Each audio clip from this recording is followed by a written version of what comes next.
প্রিয় দর্শক ও শ্রোতা মণ্ডলী, আপনারা সবাই কেমন আছেন? আশা করি ভালো আছেন। আমি মনিরুল ইসলাম, আপনারা দেখছেন ভাইজান মিডিয়া। প্রিয় দর্শক, চলে এলাম নতুন একটি রিঅ্যাকশন ভিডিও নিয়ে। আজকের 13ই নভেম্বর পশ্চিমবঙ্গের 6টি জায়গায় উপনির্বাচন হতে চলেছে। তো তার মধ্যে হাড়োয়া উপনির্বাচন। এই হাড়োয়া উপনির্বাচনে সকাল থেকে একেবারে ধুমধুমার পরিস্থিতি। প্রিয় দর্শক, হাড়োয়া উপনির্বাচনে আইএসএফ এবং সিপিএমের জোট প্রার্থী পিয়ারুল ইসলাম, এই পিয়ারুল ইসলাম ভোটে দাঁড়িয়েছে। আপনারা সকলে সোশ্যাল মিডিয়ার মাধ্যমে দেখেছেন। তো সকাল থেকে হাড়োয়ায় উপনির্বাচনে ভোট লুট করার চেষ্টা করছে তৃণমূলের কিছু গুন্ডা বাহিনীরা, তৃণমূলের কিছু শাসক দলের নেতারা।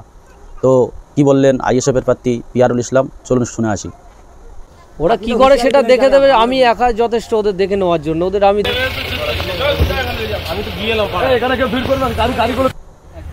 ঠিক আছে, এটা হাড়োয়ার বাইরে না, হাড়োয়ার কাছে। ঠেট দিচ্ছে কি আপনাকে? বলছে পরে কেন্দ্রবাহী থাকবে না, আমি আছি পরে হাড়োয়ার ছেলে, হাড়োয়াতে আমি থাকবো, অসুবিধা নেই।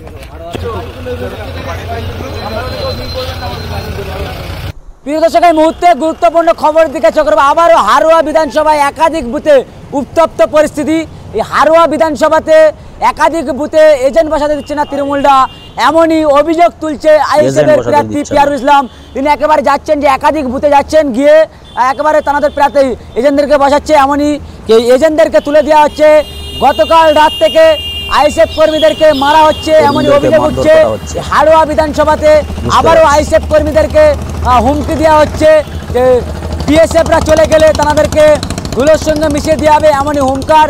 প্রার্থীর সঙ্গে ঢোকার সঙ্গে সঙ্গে এই হাড়োয়াতে আবারও প্রার্থীর সামনে এজেন্টদেরকে হুমকি দিচ্ছে তৃণমূল কংগ্রেসের নেতারা। এমনই ভিডিও আমাদের সামনে তো উঠে এসছে এবং প্রার্থী সাহেব কি জানাচ্ছে আমরা সরাসরি দেখাবো, এবং এই এলাকার পরিস্থিতি কেমন দেখতে এখন বিস্তারিত খবর আইএসএফ বাংলার পর্দায়। ঠিক আছে, এটা হাড়োয়ার বাইরে না, হাড়োয়ার কাছে। ঠেট দিচ্ছে কি আপনাকে? কি বলবেন? কিছুই বলবো না। এই এজেন্ট বসাতে আসছেন এইরকম ভাবে তৃণমূলের পক্ষ থেকে, যে বলছে পরে কেন্দ্রবাহী থাকবে না, আমি আছি পরে হাড়োয়ার ছেলে, হাড়োয়াতে আমি থাকবো, অসুবিধা নেই। চোখে চোখে রেখে কি লড়াই হবে? হ্যাঁ, বাপের বেটা। এই যে যেভাবে লড়াই হবে, এই যে বুথের আশেপাশে তৃণমূলের দুষ্কৃতীদেরকে দেখা যাচ্ছে, কি বলবেন? ওদের তো ওটাই কাজ, সঠিকভাবে ভোট হোক না, সঠিকভাবে ভোট হলে জিরো হয়ে যাবে, জিরো। এই মুহূর্তে সেই হাড়োয়া বিধানসভাতে আবারও একেবারে দেখতে পাচ্ছেন যে এজেন্ট বসাতে এসে সেই তৃণমূলের নেতারা কর্মীরা একেবারে তারা অভিযোগ করছে যে কিন্তু কেন্দ্র বাহিনী তো সবসময় থাকবে না, এমনটা কিন্তু দাবি জানাচ্ছে। এই মুহূর্তে কিন্তু বুথের ভিতরে যাচ্ছে আইএসএফ এর প্রার্থী পিয়ারুল ইসলাম। এই সাইডে একাধিক কিন্তু দেখতে পাচ্ছেন তৃণমূলের বাহিনীরা তারা কিন্তু আছে। আমরা সরাসরি কথা বলবো, ফের পিয়ারুল ইসলাম বাইরে আসলে কি পরিস্থিতি বুথের ভিতরে আমরা দেখানোর চেষ্টা করবো আইএসএফ বাংলা ইউটিউব চ্যানেলের পক্ষ থেকে। দাঁতপুর পঞ্চায়েতে কি করলো, দাঁতপুরে আমাদের যারা এজেন্টে ছিল তাদের মারধর করে বাড়ি থেকে বার করে দেওয়া হচ্ছে, জামা কাপড় ছিঁড়ে করা হচ্ছে, শারীরিক। কত বড় সাহস! কতগুলো বুথে এরকম দিতে পারেনি যারা ভয়ে বসতে পারেনি? ম্যাক্সিমাম বুথে দিয়েছি। আমি দাঁতপুর যাবো এখন, দাঁতপুরে আমার এজেন্টরা ওয়েট করছে, তাদেরকে নিয়ে আমি বুথে ঢোকাবো। আমার 15 জন এজেন্ট ওয়েট করছে দাঁতপুর পঞ্চায়েতে, তাদেরকে নিয়ে আমি বুথে ঢোকাবো। সাহস আছে না, তারা এখনো বুথে ঢুকতে পারেনি। দাঁতপুর পঞ্চায়েতের কোনো বুথই ঢুকতে পারেনি? দাঁতপুর পঞ্চায়েতে কোনো বুথে ঢুকতে পারেনি। আপনারই পাশের বুথে দেখছি যে তৃণমূলের দুষ্কৃতীরা হুমকি দিচ্ছে যে কেন্দ্র বাহিনী চলে গেলে মোকাবিলা হবে আইএসএফ এর সঙ্গে, কি বলবেন?